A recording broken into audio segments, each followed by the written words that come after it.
¿Alguna duda de lo que llevamos entonces hasta este momento con los compañeros que están reincorporando? No, ¿Nada? Ok, no, prof. bien, gracias. Regreso entonces en lo que estábamos trabajando en esta zona, en los esquemas. Hablábamos entonces de que la fuerza de rigidez en este escenario, ¿sí? En el escenario en el que teníamos ilustrado nuestros esquemas originales para el plano horizontal y para el plano inclinado, un efecto diferente en cada uno de ellos. En este punto, la fuerza está haciendo que el resorte gane longitud, lo que implica que este resorte está sometido a un efecto de tensión, ¿sí? Hicimos aquí entonces el esquemita. Reitero, longitud en estado libre, ¿sí? Si mi resorte está libre, no manifiesta ninguna deformación, por consecuencia, la fuerza de rigidez deberá de ser 0. Al no tener deformación, el resorte no reacciona, ¿sí? Si yo genero una deformación, voy a decir que la deformación fue positiva, es decir, me permitió ganar longitud, el resorte se está estirando. El efecto al que lo estoy sometiendo es a una tensión. Yo estoy estirando el resorte, ¿sí? ¿Cómo reacciona ese resorte en el momento en el que yo lo estiro? No me ayuda a ser estirado, sino que se opone a esa, el resorte reacciona jalando, ¿verdad? O sea, tratando de mantener su longitud original. Este es el sentido nada más de la deformación. Y bueno, ahí dejé el color rojo, que es el que estaba yo utilizando para la fuerza. Voy a cambiar el color para que no nos confundamos, ¿sí? Este es el sentido asociado a la deformación. ¿Cómo reacciona el resorte? El resorte no me ayuda a ser deformado, sino que se opone a esa deformación. Reitero, ¿en qué dirección sería ilustrada la fuerza del resorte? Dirección, orientación del vector. Tendría que ser colineal a la deformación. ¿En qué sentido? Aquí lo estoy estirando, el resorte se opone a ese alargamiento, contrario a la deformación, en sentido contrario a la deformación, orientado colineal a la deformación. ¿Sí se entiende?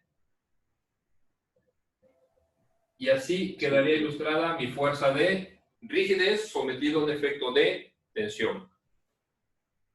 Siguiente consideración, que era el otro esquema que teníamos.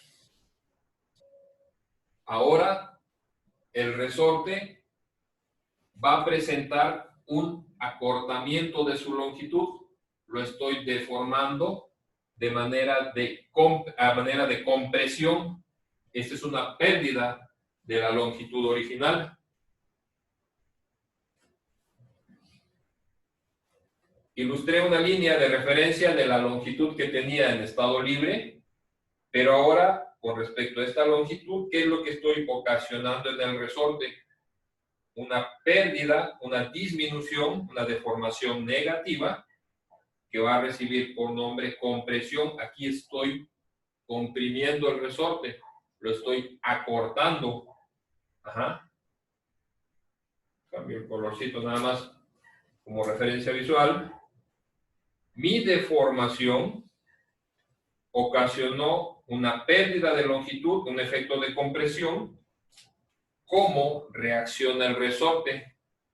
Orientación del vector, nuevamente, colineal a la deformación. en la misma dirección, paralelos.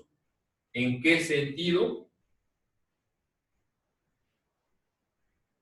Opuesto a la deformación. Así deberá de quedar ilustrada el efecto de la fuerza de rigidez. ¿Ok? Con expresión para calcular la magnitud en cualquiera de los casos, definida como el coeficiente de rigidez multiplicada por la deformación, que esta puede ser en incremento de longitud bajo un efecto de tensión o en una pérdida de longitud bajo un efecto de compresión. ¿Sí? Es decir, una fuerza que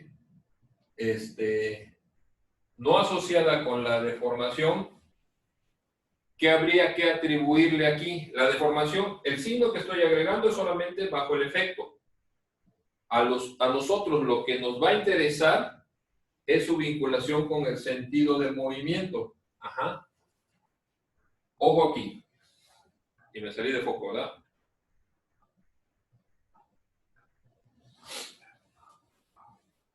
Tanto en este esquema como en este esquema, ¿sí? Ambas fuerzas, independientemente de que sea compresión o tensión, ambas fuerzas, dense cuenta cómo están interactuando con el desplazamiento. Ajá. Son fuerzas que van a favor del movimiento o en contra del movimiento.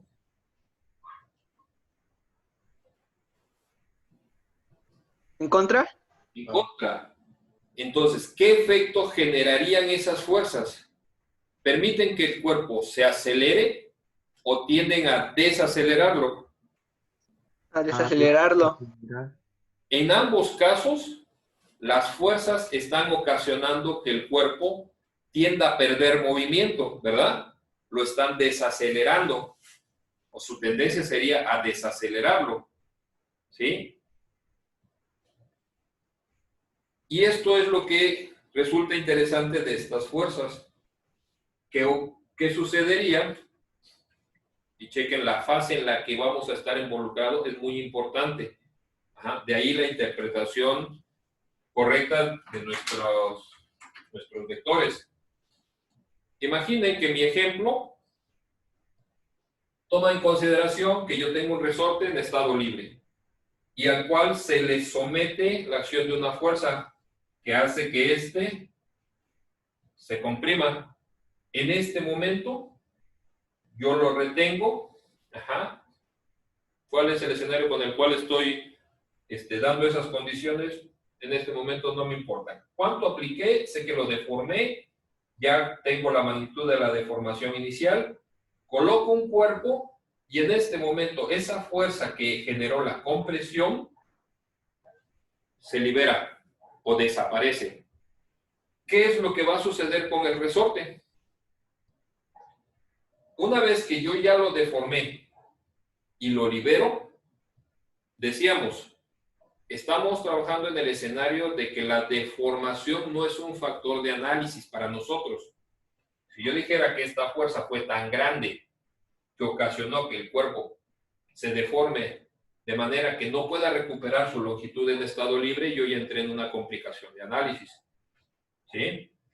Sino que en este momento me interesa que el resorte, al ser comprimido, pero liberado y ya interactuando con un bloque, ¿sí? ¿Qué va a suceder con ese bloque? Va a salir disparado ¿Quién lo va a mover? el resorte. El resorte. Ojo, la fuerza de rigidez puede ser una fuerza de reacción o puede ser también una causal del movimiento. Si mi análisis venía cuando yo estaba en estado libre y reacciona con esta interacción de fuerzas que se estén manifestando, ¿sí? Podría ser que en determinado momento la fuerza de rigidez vaya en contra, como lo estábamos viendo en los esquemas anteriores. Pero dependiendo tal vez del escenario que me marque el enunciado, en determinados ejercicios, podrá ser la fuerza de rigidez el origen del movimiento. Ajá. En ese escenario, cuando el resorte tiende a recuperar esta longitud en estado libre, va a hacer que el bloque se mueva y en ese momento la dirección no cambia, el sentido no cambia, pero ahora es esta fuerza la que está haciendo que el sentido del desplazamiento fuera hacia acá. ¿Sí? Entonces, ¿la fuerza de rigidez puede ser causal del movimiento? Sí. Si estoy yo previamente deformado y después el resorte se libera. ¿Sí me explico? Sí, prof. Gracias. Característica importante también, pregunto, ¿es la fuerza de rigidez una fuerza de magnitud constante?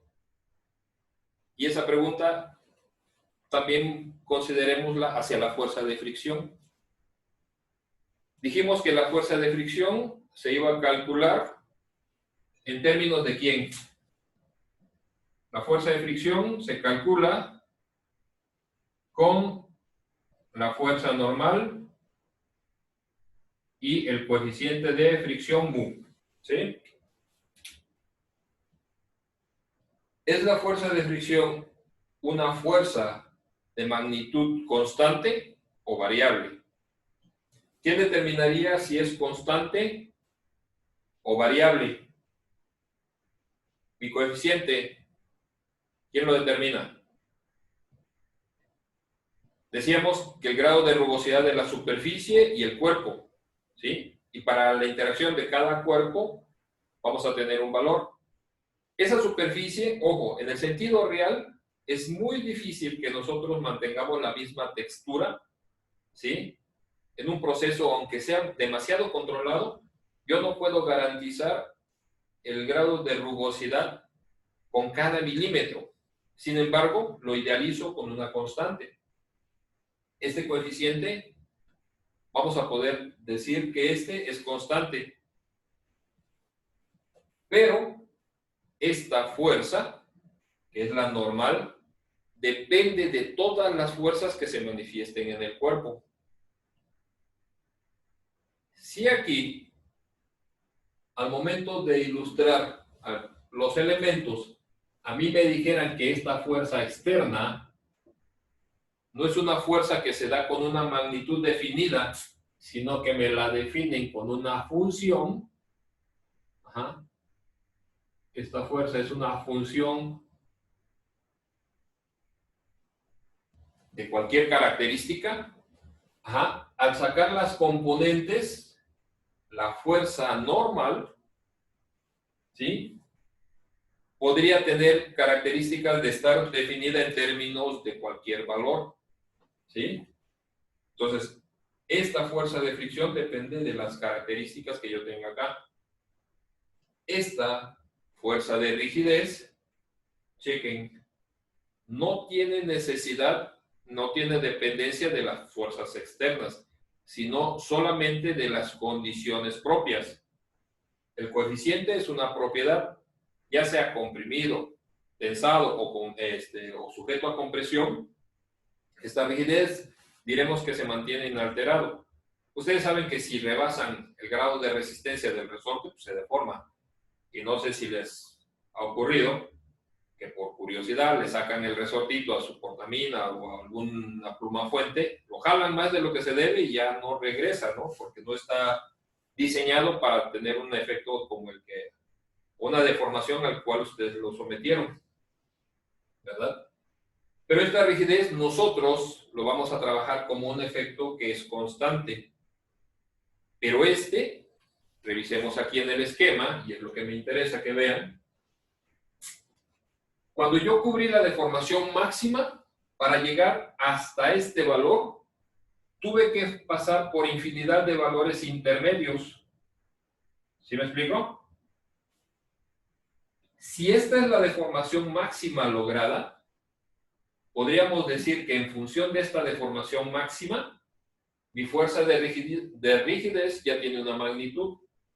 Pero antes de llegar a esta deformación máxima, cuando yo estaba a la mitad de ese rango, la fuerza no tenía el mismo valor, ¿verdad? La fuerza de rigidez. Entonces, ¿qué es lo que hay que considerar con respecto a la fuerza de rigidez? En su naturaleza, la fuerza de rigidez es una fuerza de característica variable. Es decir, si yo ilustrara, si yo pusiera aquí, mi fuerza de rigidez en este punto, dijimos, vale 0, porque estoy en estado libre. Voy a poner el 0 acá. Tengo una deformación. El rango de fuerza con cada valor es creciente. Si este fuera el esquema de fuerza, al llegar a la deformación máxima, esta es mi máxima fuerza de rigidez. Que en los puntos intermedios, las magnitudes tuvieron que ir creciendo conforme el valor de la deformación. Estos serían los rangos de fuerza que tendríamos que considerar, ¿sí? Entonces, la fuerza de rigidez es una fuerza de magnitud variable, pero esa situación de que es variable también es asociada con una uniformidad, ¿verdad? ¿Quién me daría esta pendiente en el comportamiento de la fuerza? Y no sé si se entiende. Esta pendiente, ¿quién me la describe? Voy al siguiente planteamiento. Borra esta parte de acá.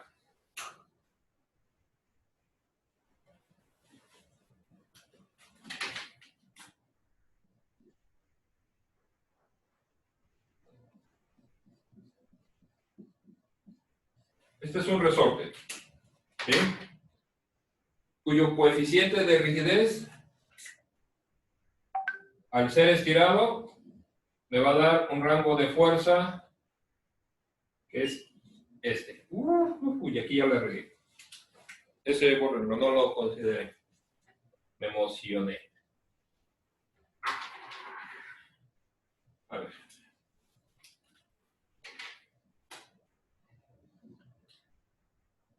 Este es el resorte. Aquí, ojo. Longitud en estado libre. Ajá. Longitud en estado libre hasta aquí. ¿Vale? Algunos tal vez ni siquiera se percató en dónde estaba el error, ¿verdad? Yo había hecho la ilustración de la fuerza hasta acá, cosa que es incorrecta. Siempre, lo primero que deben hacer ustedes es identificar dónde está la longitud en estado libre, porque en este punto, la fuerza de rigidez tiene como magnitud, ¿cuánto? 0. No tengo deformación. A partir de aquí, la deformación implica la magnitud de la fuerza. Veanlo con buenos ojos, ¿no? Esta es la fuerza de rigidez máxima, de acuerdo con esta deformación.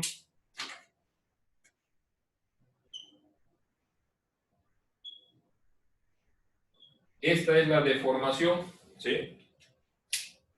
Asociada a esta deformación con esta rigidez, me dio esta fuerza, ¿sí? Si la rigidez del resorte aumenta, y ojo, avísenme del enfoque. Ajá. Si la rigidez del resorte, es decir, el coeficiente K, es el que tengo en verde, ¿sí? Con este coeficiente K y esta deformación, yo logré esta fuerza de rigidez. Si mi fuerza de rigidez aumenta, ¿qué va a suceder con esta fuerza de rigidez?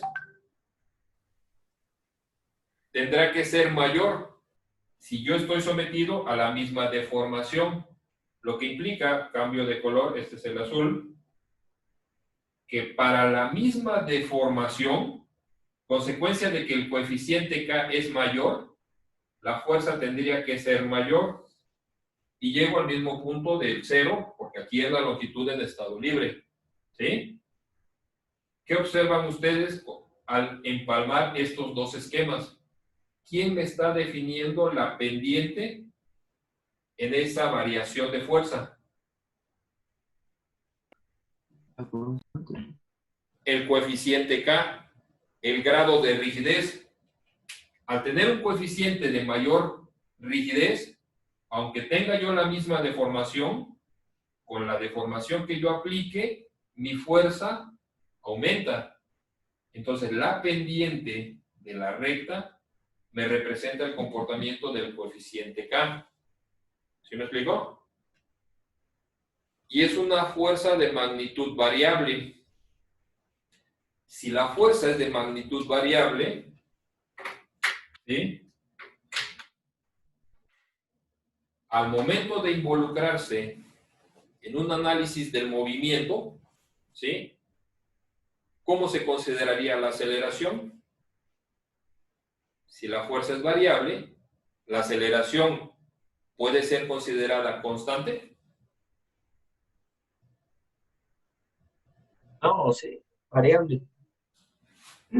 Y la fuerza, cambia con el valor de la deformación, yo no voy a poder considerar que la aceleración sea constante cuando la fuerza es variable. ¿Sí me explico? Las fuerzas de rigidez, cuando se involucran en los enunciados de cinética, generan que las aceleraciones sean variables y por consecuencia el conjunto de ecuaciones para la aceleración constante no tendrían que ser aplicables.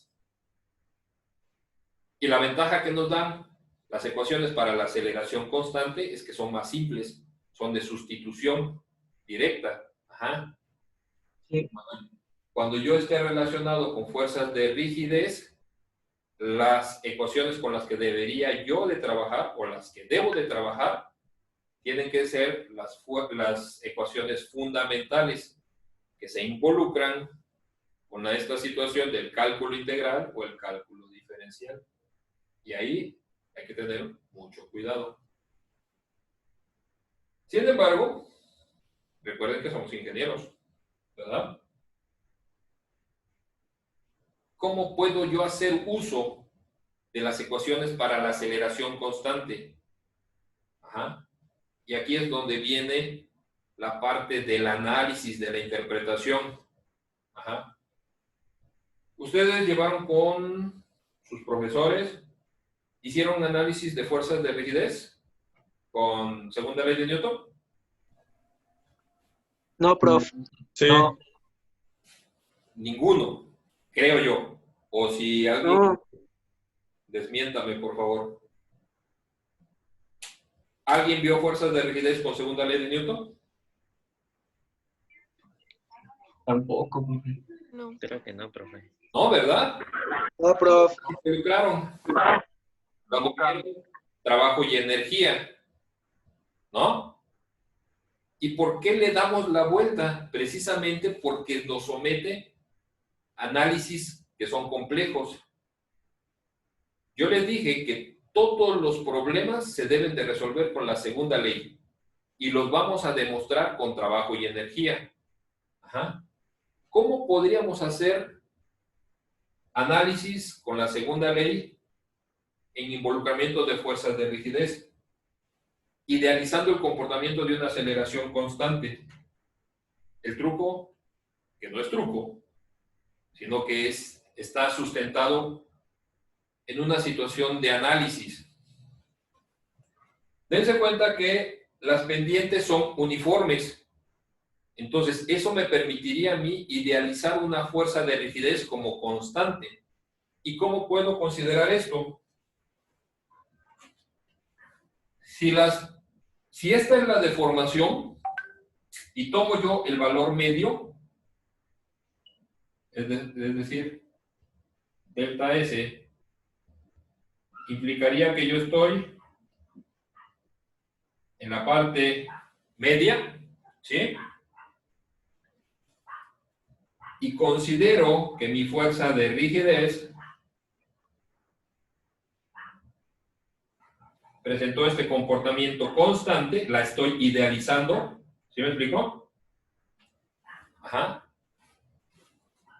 Al hacer la fuerza de rigidez media, ¿sí? Esta zona que es real, yo la estoy descartando, ¿es correcto? Ajá. Esta zona que yo estoy descartando, imagínense que sobre este esquema yo hago el corte acá. ¿Qué sucede con esta zona que no existe? ¿Cómo tienen que ser? Al estar ubicado en la parte media, esta zona que existe y que no estoy considerando, la estoy compensando acá.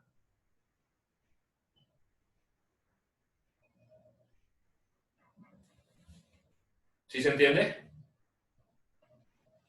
Si esta fuerza de rigidez media la trabajo en la segunda ley de Newton como una fuerza constante, me daría una aceleración constante hipotética, que no es real, pero que va a llegar al mismo resultado que si fuera variable. ¿Sí me explico? Y esto está sustentado en una interpretación matemática, y la vamos a ver en trabajo y energía. Desde ahí vamos a poder ver que la puedo resolver con ecuaciones para la aceleración constante, generando una idealización de la fuerza, o trabajarla con sus fórmulas originales, que son las integrales, a través de las ecuaciones, bueno, que según el enunciado se apliquen. ¿Sí se entiende esa parte?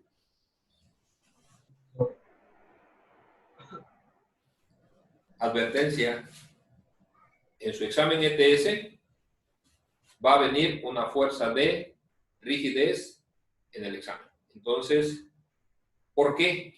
Porque todos, al momento en el que ven una fuerza de rigidez, se remiten a aplicar principio de trabajo y energía. El enunciado va a condicionar.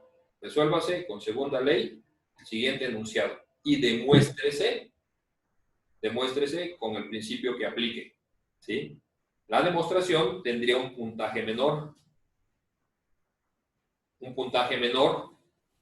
que el cálculo que hagan ustedes con la segunda ley. Podría ser la segunda ley un cálculo que lleve alrededor de 3 puntos y la demostración con trabajo de energía 1 punto, ¿sí? Cuando en realidad, si yo lo analizo así, sale hasta mucho más fácil porque me voy a involucrar con las ecuaciones para la aceleración constante, ¿vale?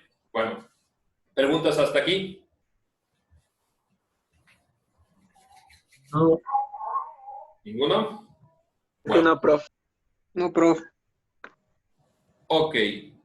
Estamos entonces, son las 10 de la mañana y vamos a recorrer el horario para que los compañeros que tienen ese traslape de curso, bueno, o lo generamos antes o lo generamos después. Voy a dejar hasta aquí esta consideración y les había yo enviado un enunciado, ¿verdad?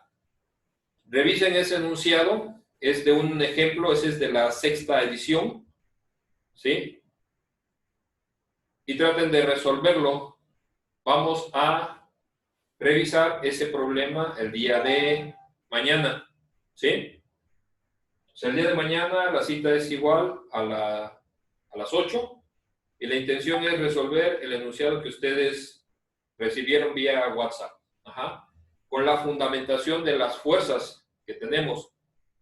Al resolver ese enunciado, en donde vamos a hacer aplicación de la segunda ley, a la par, lo que vamos a definir es la metodología, ¿sí?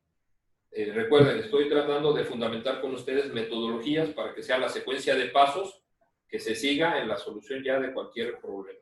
Pero esto era importante darle contexto, ¿va? Abro los micrófonos por si alguien quiere comentar algo, si tienen alguna duda, por favor.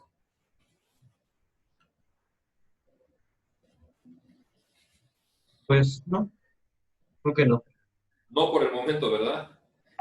No, ya sería la hora de resolver el problema. Exacto. Al momento de estar ya haciendo aplicación, es cuando surgen los cuestionamientos. Hagan sus anotaciones, involúcrense con los problemas,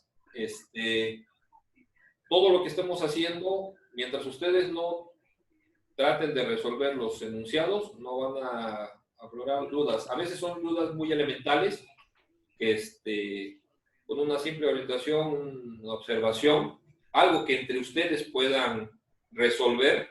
Si se diera el caso, créanme que sería satisfactorio pensar que entre ustedes se pueden retroalimentar. Y si las dudas son más allá de lo que ustedes puedan resolver, compártanlo, ¿sí? Háganmelo saber para que en ese sentido, cuando tengan alguna duda y la quieran resolver, si lo ponen en el grupo, bueno, ustedes ya vieron cómo está la interacción en el grupo, les pediría que